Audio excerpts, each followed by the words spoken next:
When you log on to Facebook, you're used to seeing ads tailored specifically to your interests. Well, it turns out that Facebook can and has manipulated individual posts that appear on your newsfeed to test your emotional reactions to them. That's right, the world's largest social network is perfectly willing to turn its billions of users into lab rats. So if you think that Facebook is all fun and games, then everything you know is wrong.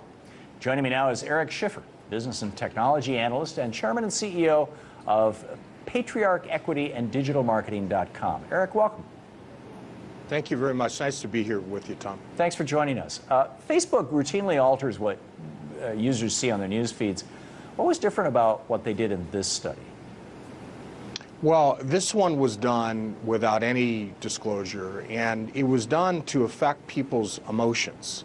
So, you know, if you're sitting at home and you were on Facebook, and you suddenly started not feeling as positive as you normally would, or not feeling as good, there was a reason for it. In fact, about 600,000 people were affected by this.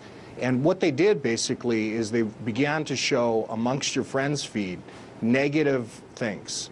And they were watching to see whether or not those negative things that you would be seeing would cause you to begin to feel a certain way and to want to repost in a negative way. Conversely, they showed positive things and did the same thing. And what they found was they could influence people that were watching. And, you know, this isn't the first time they've done this, by the way. And they were doing other experiments, at least publicly, that were revealed in 2010, in which they were actually influencing elections, digital gerrymandering, if you will. So, you know, the FTC is actually looking into what happened here.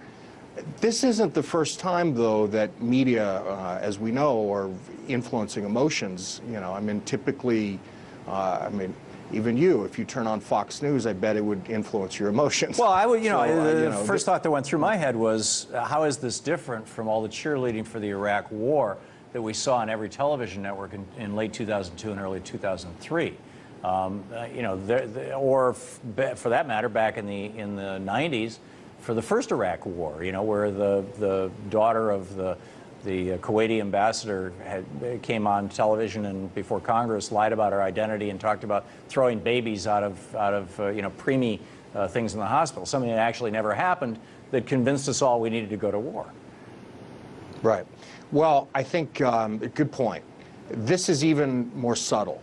It's even more covert, where there's not even any necessary clues. I mean, you'd have to be almost a forensic psychologist. You'd have to have your background to begin to be able to determine what's really being done here. And so for the average person, whether they're in Iowa or Idaho or New York City, they just don't, they have no clue.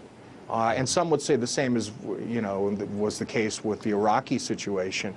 But this is even less so. And so because of that, people are very upset. They're disturbed, especially in light of the wider environment with the Snowden revelations and what's happening with the NSA.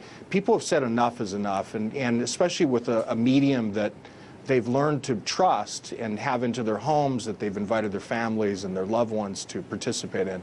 It's too much. And Facebook has gone as far as having the president appear and attempt to, you know, make what seems to be an apology, even though it wasn't a direct apology for how they treated people. They were more apologetic about the specific study in and of itself. They're protected, if you will, because of the terms of service, but right. Most people don't read these terms of service, so it's really unfair. You know, in the context of media, just to use like NBC as an example, back when they were majority owned by General Electric, there was never any discussion on NBC about international trade, because GE makes more of their money outside the United States than they do inside the United States, and bad trade policies Sure. really benefited them.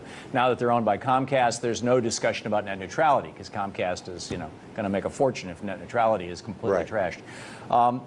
Has Facebook been successful in pulling off something similar to this? Are they manipulating people's news feeds and posts, blocking posts, or diminishing the importance of posts that might be critical of Facebook on Facebook for this study? Well, it's a really good question. There's no overt studies that have led to that, but there's a lot of anecdotal data that suggests that they're very protective of their brand online. And clearly, you know, Facebook, through its largest shareholder, you know, is a proponent of amnesty and is very active in D.C. on the lobbying side with many different issues, including things that are beneficial to Silicon Valley.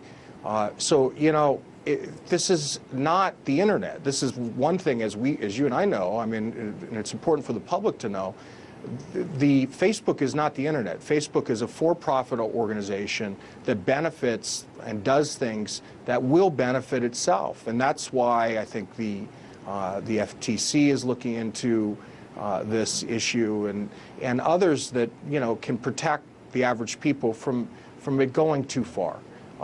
You know, and so I think it really wasn't right without some greater disclosure to do these kind of things.